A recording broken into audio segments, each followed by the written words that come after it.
दृष्टि से देखेंगे यदि इस भागवत को, तो सबसे छोटा है, सबसे छोटा।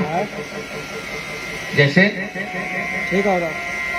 सत्यनारायण भगवान की कथा सुनते हैं, अंत में उसके लिखा हुआ रहता है, ध्यान देंगे, नहीं ध्यान दिए होंगे तो फिर से ध्यान देंगे, क्योंकि ध्यान कम रहता है, 7वें अध्याय की प्रतीक्षा होती है।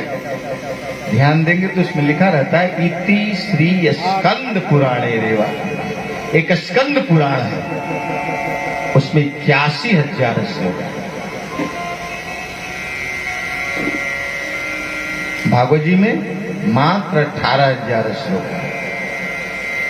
पद्म पुराण में 55,000 श्लोक है। कहने का अभिप्राय है कि इससे जितने भी पुराण हैं सब संख्या में ज्यादा है।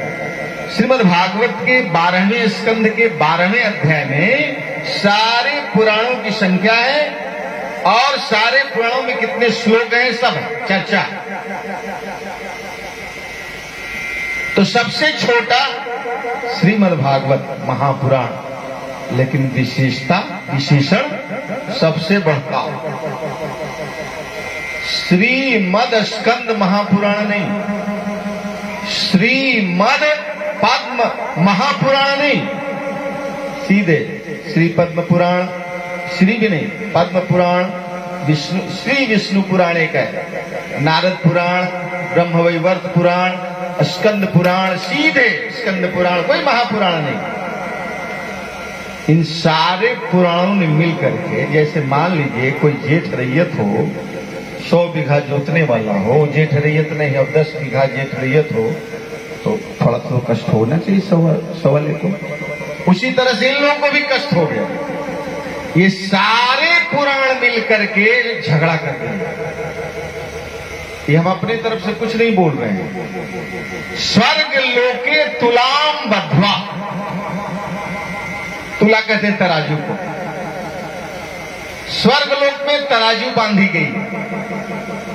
अतोलेत सा धनंजय, धनंजय कहते हैं कुबेर को, उन्होंने तौला, सारे पलड़े पर पूरे पुराणों को रख दिया, 17 पुराणों को रख दिया और एक पलड़े पर श्रीमद् भागवत को रखा।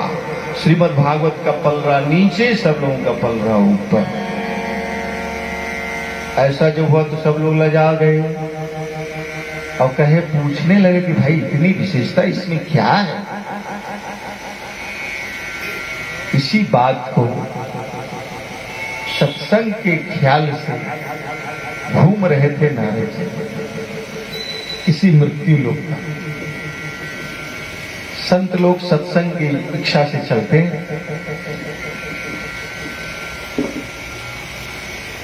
घूमते घूमते सब जगह घूमते घूमते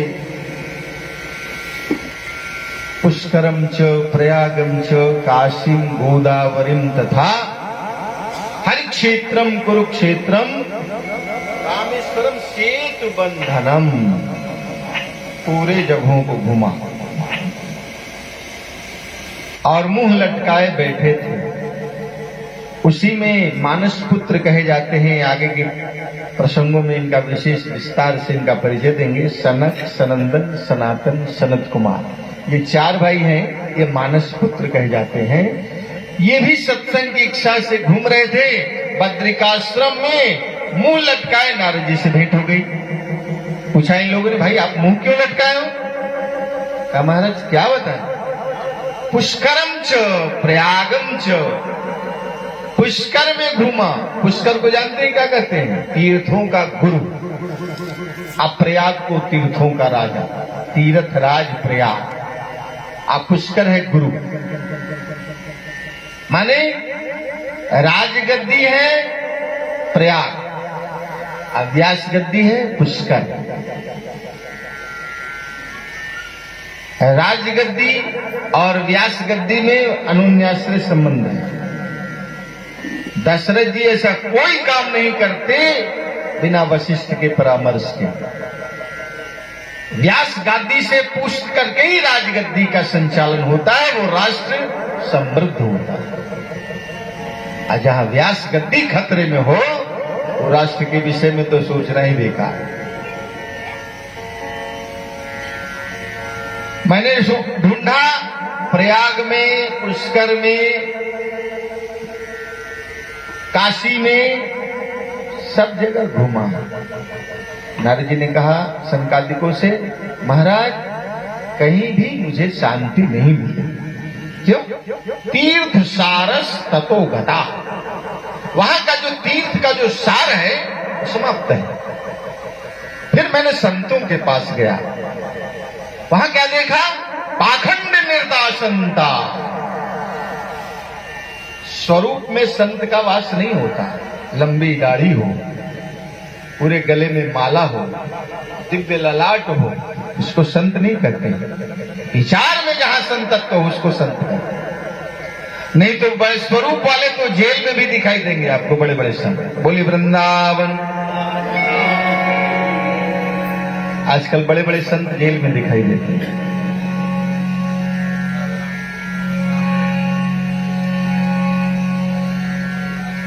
पाखंड निर्दासनता, नारद जी कह रहे हैं। सब जगह देखा, कहीं शांति नहीं मिली, तो सोचा गृहस्थों के यहां चले, क्योंकि सबसे बढ़िया आश्रम का नाम है गृहस्थाश्रम।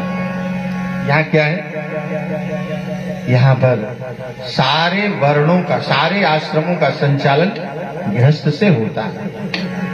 पशु पक्षी सबका पालन गृहस्थों के माध्यम से होता है। जैसे आप अपने जानते, कितना भी खेत से अन्न लेते चले आइए, लेकिन भगवान उन पक्षियों के लिए उस खेत में अन्न को आपसे बचवा लेंगे, छुड़वा लेंगे, तो रह जाता है। चूहा पलता है, यहां तक कि दशांश निकालने का, जिसे अगौ आप कहते थे, दशांश निकालने का, जिसे आश्रमों की व्यवस्था चलती थी।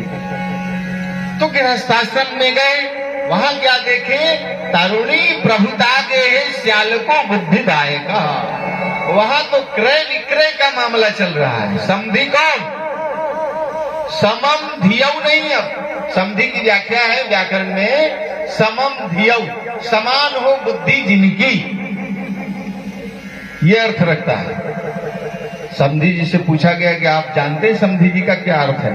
समधि जी कह रहे हैं अर्थ के ही लिए समधि बन रहे हैं, तो समधि के अर्थ से क्या मतलब? अब जो जितना पैसा देगा वो समधि। तो कन्या विक्रयणो लोके, यहाँ तो क्रय विक्रय हो रहा है, संबंध कहाँ है? और भोजन में गोस्वामी जी ने लिखा, भोजन करने के लिए सुंदर क्या? सुपोदन सुंदर सुरभि सुंदर स्वाद पुनि। तो उसको हम लोग हटा दें। सुपोदन कहते हैं, सुप कहते हैं दाल को, ओदन कहते हैं भात। दाल भात परसा गया तो क्या होता है? दाल और भात को मिलाया जाता है। शादी ब्याह के मौके पर दाल भात की सब पहले हम लोगों के यहाँ रिवाज था, क्योंकि उसको मिलाया जाता है और मिलाकर के पाया जाता है। तो मिलाने से क्या? मिले दाल तो दिल खिले, भोजन से शुभ चित्त। आजकल पूड़ी कचौड़ी में तोड़ा तोड़ी हो, इसीलिए तो साल 2 साल के बाद तलाक। हम लोग एक सिस्टम ही अलग बना लिए, उसका नाम ही है बखेलो। बोली वृंदावन। जानवर जैसे खाता वैसे खाने का परिक्रमा चल गया। ये परिपाटी चली गई, पता नहीं कहां से ले आए। कायदे से पांगत लगता था। सुपोदन सुंदर सुरभि सुंदर स्वाद पुनि। और तब कहा जाता था लक्ष्मी नारायण हो, तो लोग भोजन पाते थे। क्या दिव्य व्यवस्था थी। और गोस्वामी जी को उस पद्य को भुला गए लोग, इसलिए श्याल को बुद्धिदायक कहा। गृहस्थ क्या भी शांति नहीं मिली महाराज,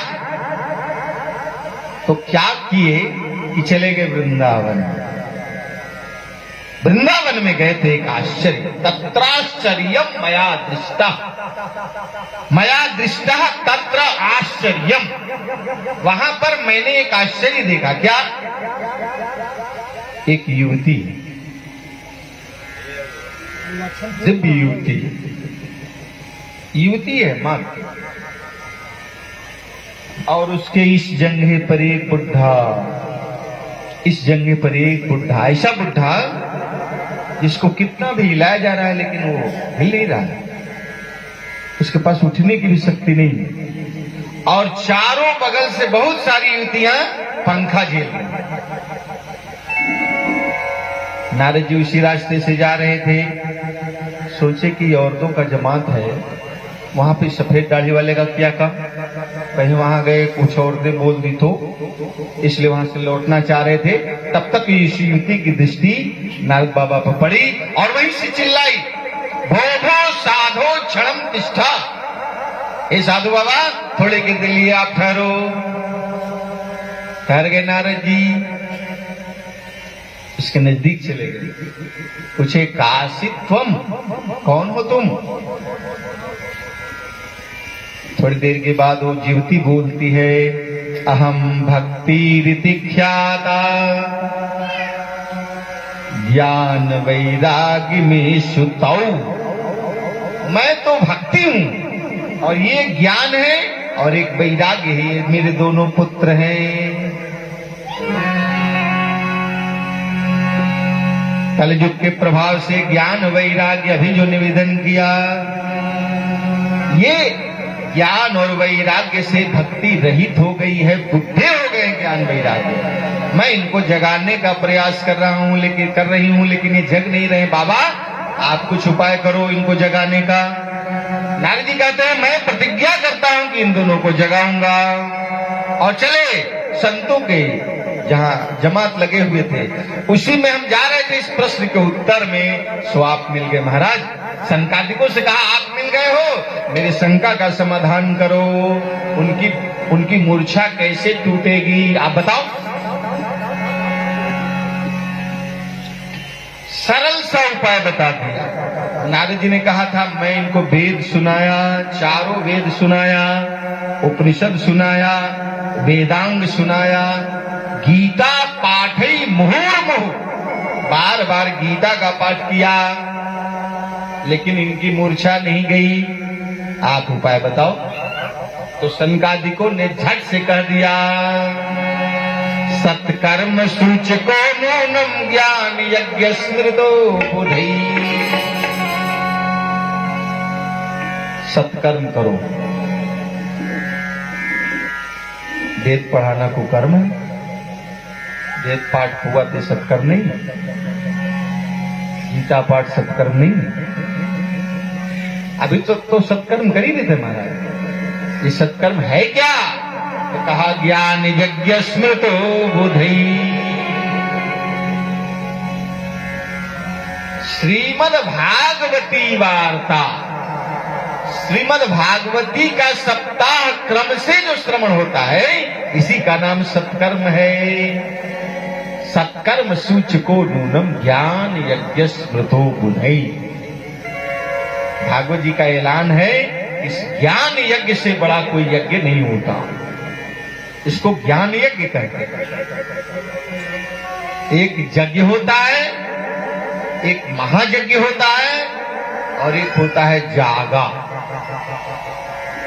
जैसे आजकल रैली नहीं रैला होता है ना, उसी तरह से यज्ञ नहीं जागा होता है। यज्ञ में तो आहुति दी जाती है, तेल, घी, चावल, जौ, गुड़ इत्यादि का।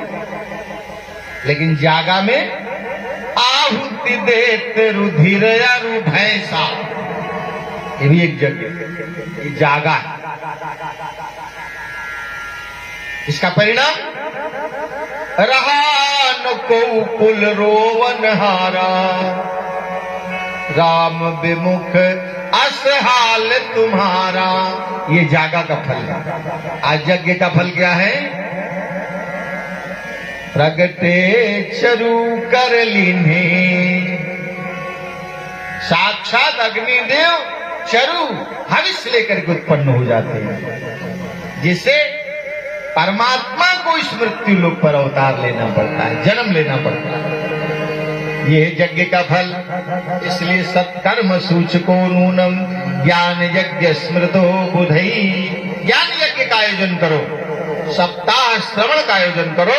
भक्ति के जो दो बेटे हैं, ज्ञान वैराग्य की मूर्छा उसी से टूटेगी। नारद जी ने कहा बाबा इस बात में कोई दम नहीं। क्यों? क्योंकि आपने पहले कहा था कि वेद से ही भागवत का प्रादुर्भाव है। निगम कल्प तरोर गलितम फलम, भागवत जी का परिचय है। निगम कहते हैं वेद को, वेद से निकला हुआ ये फल है। तो मैंने तो वेद सुना दिया, अब फिर भी इनकी मूर्छा नहीं टूटी।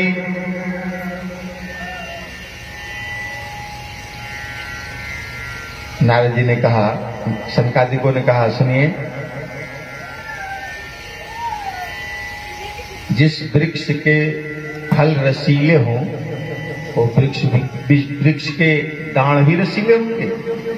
नहीं। मान लीजिए इस पेड़ का आम बहुत बढ़िया मीठा है तो उसके टहनी को भी चबाने लगे क्योंकि भी इसी पेड़ से आम निकला था, तो टहनी भी मीठे होंगे? ऐसा नहीं होगा, फल मीठा हो। तो ये फल जो भागवत है ये मीठा है, ये उपयोगी है, उससे निकला है, वेद से निकला है, लेकिन उपयोगी भागवत है, वेद नहीं। इसलिए यहां सप्ताह क्रम से इनका श्रवण कराओ।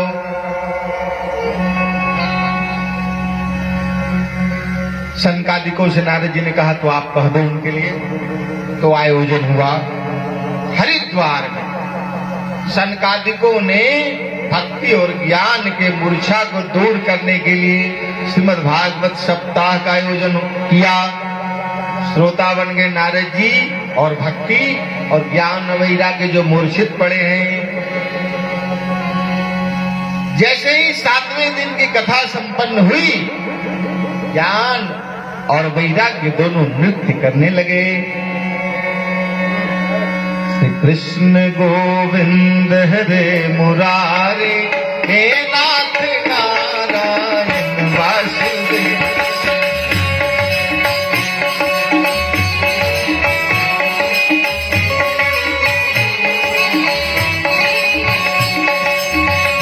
कृष्ण गोविंद हरे मुरारे, हे नाथ नारायण वासुदेव।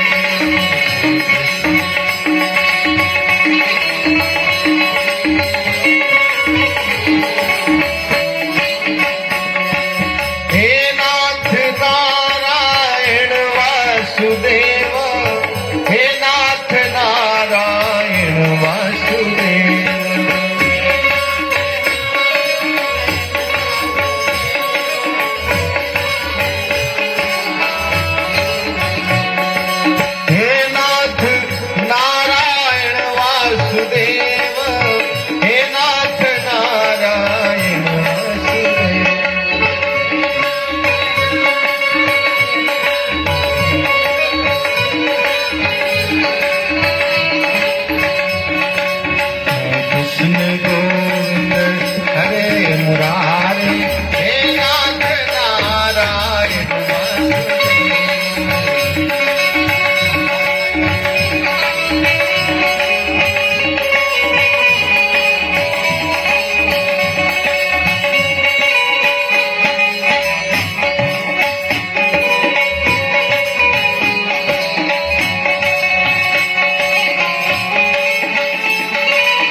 वेंकटेश, हे वासुदेव, हे श्रीनिवास, हे श्रीनिवास, श्री वेंकटेश।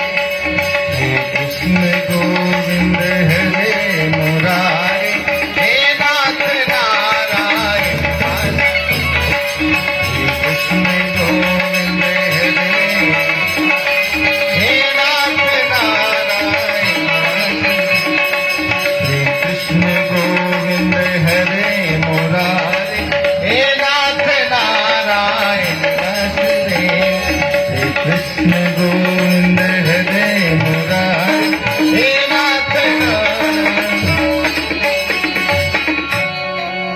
ज्ञान वैराग्य नृत्य करते हुए गा रहे हैं, तो भक्ति कैसे कम रहती? वो भी नृत्य करती हुई गा रही है। हरि शरणम हरि शरणम हरि शरणम हरि शरणम हरि। आप लोग हो गए, बड़े प्रेम की गाथा है ये। हरि शरणम हरि शरणम हरि शरणम हरि शरणम हरि।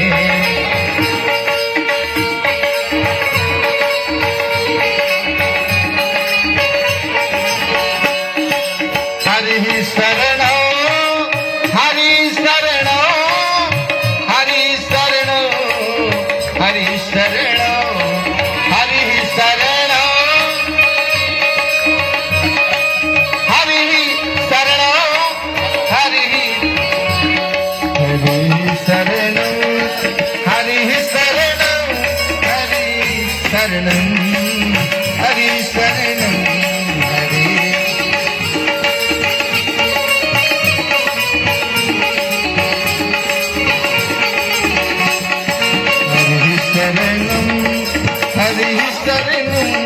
हरि शरणम हरि शरणम हरि शरणम हरि शरणम हरि शरणम हरि शरणम। ये दो अक्षर का है लेकिन बहुत प्यारा है। ये दो अक्षर में बहुत बड़ा काम बनता है। हरिर हरति पापन, सारे पापों का हरण करने वाला है, इसीलिए उनका नाम पड़ गया हरि। इसलिए हरि शरणम, 47 शरणम नहीं, हरि शरणम। बुलेट प्रूफ कार में चढ़ने से आप नहीं बच पाओगे जब तक हरि शरणम नहीं होगा। इसलिए हरि शरणम भक्ति गा रही। भक्ति की व्याख्या है, भक्ति का ईश्वर है, साक्षात भक्ति नृत्य करते हुई गा रही है। और घोषणा हो गया कि श्रीमद् भागवत के सप्ताह श्रवण से ज्ञान वैराग्य की मूर्छा दूर हो गई। इसलिए भागवत बहुत महान है। तो अभी तक जो झगड़ा कर रहे थे कौन कौन? स्कंद पुराण और पद्म पुराण। तो इस भागवत के प्रथम 6 अध्याय में स्कंद पुराण महात्म गा रहा, अंत में पहले है पद्म पुराण और अंत में है स्कंद पुराण। ये दोनों यहाँ आकर के, इसी भागवत में आकर के इनकी महिमा का गान करने लगे। कहने लगे बहुत बड़ा है, बहुत बड़ा है, बहुत महत्व को रखता है, बड़ी महनीयता है इसमें। ये कथा कौन सुना रहे? हम तक पहुंचाने वाले हैं श्री सूत। किसी तरह की सभा लगी हुई थी।